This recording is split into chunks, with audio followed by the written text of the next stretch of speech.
Je je pense que cette histoire, va au-delà de toute controverse scientifique. Je suis absolument écœurée par, ce qui se passe, sur la base d'un essai qui est absolument contestable sur le plan scientifique et qui ne montre absolument rien quand on regarde exactement les chiffres, exactement la façon dont il a été mené.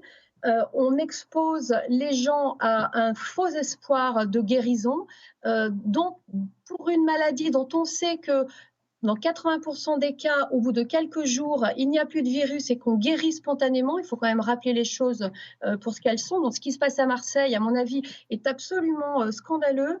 Utiliser un médicament comme ça, hors AMM, c'est-à-dire hors autorisation de mise sur le marché, en exposant les personnes qui le prennent à des complications, sans avoir vérifié des conditions d'utilisation de base de la chloroquine, je pense que c'est vraiment en dehors de toute démarche éthique, même si ce médicament peut potentiellement avoir une activité, ce qui a pu être montré sur des données in vitro, on ne peut pas comme ça maintenant le donner à n'importe qui dans n'importe quelle condition. Je pense que c'est extrêmement dangereux et ça fait partie de cette réaction insensée et complètement hors base scientifique correcte. Donc il faut faire extrêmement attention.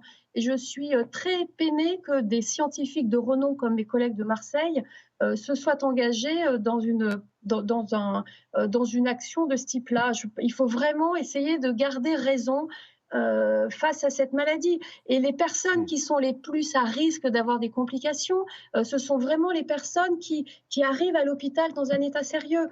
Et on ne peut pas comme ça mettre sur le marché, enfin utiliser des médicaments qui sont sur le marché pour des indications qui ne sont pas reconnues. Donc Merci vraiment, beaucoup, il faut que Karen tout le Lacombe. monde garde raison.